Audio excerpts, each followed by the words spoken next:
Strategy बनाने की सलाह दे रहे हैं। भारतीय बाजारों के बंद होने के वक्त कच्चा तेल $80 के आसपास था। अमेरिकी फ्यूचर्स करीबन 100 पॉइंट ऊपर डाउ पर ट्रेड करते हुए दिख रहे थे और रुपए में करीबन 20 पैसे की मजबूती थी।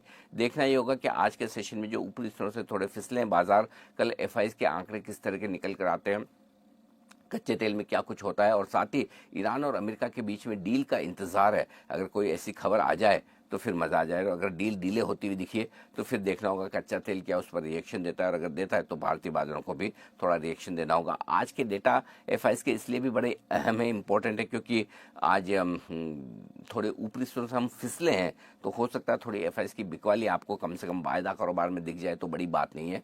तो ये सारे डेटा काफ़ी अहम होंगे। इन सब के बीच में जो सपोर्ट लेवल है निफ्टी का वो आप मानकर चलें 24,425 से 24,525 सपोर्ट का काम करेगा और ऊपरी स्तरों पर 24,675 से लेकर 24,765 की रेंज है वो आपके लिए रुकावट की रहेगी। जहां तक सवाल बैंक निफ्टी का है 57,150 57,350 आपके लिए है मजबूत सपोर्ट। 57,950 से लेकर 58,250 की रेंज आपके लिए रुकावट के तौर पर काम करेगी। तो इस रेंज पर आपको कल के लिए रखनी है नजर। जी हाँ, तो ये तो रही कल के लिए आपकी स्ट्रैटेजी। और आप जानते हैं ऑप्शन की स्ट्रैटेजी जो बताने के लिए हमारे साथ एसएमसी ग्लोबल के नितिन मुरारका कनेक्ट हो चुके हैं। Nitin sir, good evening. बताएं जरा ऑप्शन की कौन सी स्ट्रैटेजी रखे कल? देखिए, कल हम बेट करेंगे 24,600 की कॉल ऑप्शन पे और इसे 110 के आसपास खरीदना है।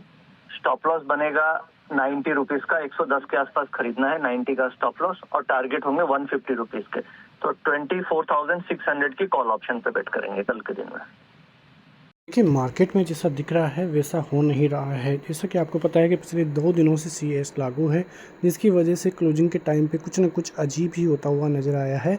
आज भी करीब 60 से 70 पॉइंट की तेज़ी के साथ ही बाजार की क्लोजिंग हुई है। मतलब कि आप समझ सकते हो कि 3:15 के बाद बाजार क्लोज और 3:28 से 30 मिनट के बीच में जिस प्रकार से कैंडल बनती है उसकी वजह से लोगों को चार्ट का जो रीडिंग है वही समझ में नहीं आ रही है, क्योंकि जिस प्रकार से वो कैंडल बनती है लोग बाग चार्ट को देख के काम करना ही बंद कर दिए हैं, क्योंकि उनको समझ नहीं आ रहा है कि सपोर्ट क्या है, रेजिस्टेंस क्या है, जिसकी वजह से कहीं ना कहीं चार्ट पैटर्न भी बदलता हुआ नज़र आया है। एफआईएस की भी आज करीब 943 करोड़ की सेलिंग देखने को मिली है, लेकिन पिछले 6 से 7 सेशन में जिस प्रकार की बाइंग आई है उससे इंडियन मार्केट को समझा जा सकता है कि काफ़ी ज़बरदस्त तरीके से एफआईएस की एंट्री इंडियन मार्केट में दिखाई दे रही है। लेकिन आगे का अनुमान पॉजिटिविटी के साथ ही हम लेकर चलेंगे, क्योंकि हार्मोज पे जो अमेरिका का कंट्रोल है वो धीरे धीरे पॉजिटिव वे में ही चलता हुआ नज़र आ रहा है। हालांकि बातचीत के लिए ईरान मान नहीं रहा है, लेकिन यदि वो नहीं मानता है तो अमेरिका अपने हमले भी तेज़ करता हुआ नज़र आएगा और यदि ऐसा होता है तो ग्लोबली सेंटिमेंट नेगेटिव होते हुए नज़र आएंगे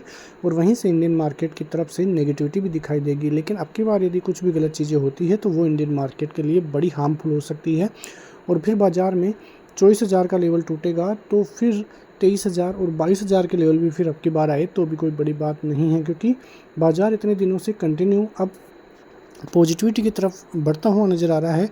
और उसके पीछे का कारण एक तो एफआईज है और कहीं ना कहीं जो क्रूड ऑयल है उसमें गिरावट भी एक ये ही रणनीति के रूप में देखने को मिल रहा है। लेकिन मानसून की जिस प्रकार से चीज़ें देखने को मिल रही हैं, कमजोरी देखने को मिल रही है, उसका इम्पैक्ट आने वाले दिनों में इंडियन मार्केट में रहेगा। लेकिन आज मॉनेटरी पॉलिसी थी, आरबीआई गवर्नर के द्वारा कोई भी ब्याज दरों में चेंजेस नहीं किए गए हैं, जिसकी वजह से इंडियन मार्केट में ज़्यादा कुछ तो देखने को नहीं मिला है।